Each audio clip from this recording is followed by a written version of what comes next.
Hey everybody, your clay vessels are looking so great. Some of you are making handles and this one looks super strong.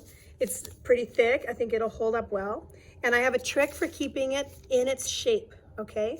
First of all, before you do this trick, you want to smooth out any parts that are still a little rough. You want to hide the evidence. And then you want to go over to our recycling bin and you want to find a paper towel, okay? And if it's really wet, you get to keep it. And if it's not quite wet enough, you put it under the sink and you squeeze it out. Use your big hand muscle. Squeeze it out, turn the water off. Now, this is gonna be my little holder. It's gonna help me keep the shape and I'm gonna slide it right in here. So I have this one here and I'm not gonna like force it in. It's just gonna go right there and it'll help hold the handle where it needs to be, okay? Another idea too is if your handle's off the ground, you could tuck a little bit of the towel underneath it. Sorry, it's hard to do this with one hand. Underneath the handle, under there to kind of hold it in place. Now you can work with this and move it around and this towel, a nice wet towel will keep this from drying out and it'll help it keep the shape.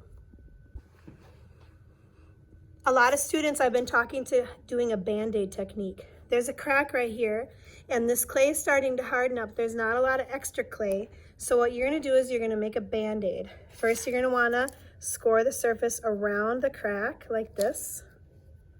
Then you're gonna take off a little piece of clay, make sure it's a nice wet piece of clay from extra clay. Score that surface. Okay. Now you're gonna get both of it wet with a slip, put a little slip on there, right? Slip and score, scratch to attach. And now this is gonna be my Band-Aid over that cut. Okay, and if this extra piece of clay is nice and moist, I can just smooth it out and it's gonna help span that crack. Add a little bit of fresh clay there and then I just hide the evidence by smoothing it into the rim.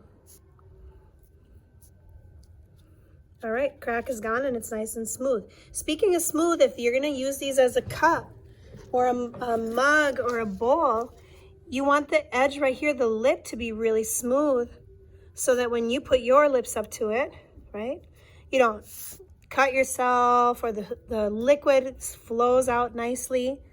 So really make that lip and the inside of your vessel smooth so that no food gets caught in there when you're using it down the road. One final thing to think about as you're finishing up your details is texture. We have some tools here that make some nice textures on the surface of your clay. One great texture is just smooth clay. Give your clay a wet finger, rub at the end, and make sure it's all smooth and no cracks. Another way to do texture is by taking some of the tools and doing some repeated impressions.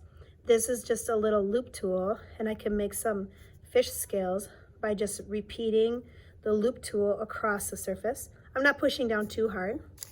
Another idea would be to make fur. So with fur, you're gonna grab like a fork or one of the knife tools and you can kind of drag fur lines into the surface like this, make it look more like an animal. Or on day 4, you're gonna get to paint your project with on-gobe, and one of the cool things you can do is add texture after you put the on-gobe on. So I'm gonna put this turquoise on here and I'm gonna let it dry, and in a second I'm gonna scratch into it and show you how you can get texture scratching through to the underside color, which is that red terracotta. All right, so this on-gobe is dry now, so it's not shiny anymore, and I can take a little tool like this stick and I can kind of gouge a pattern into the surface. So now I have 2 colors and some surface texture. This you can do the day that you paint your project with on-gobe.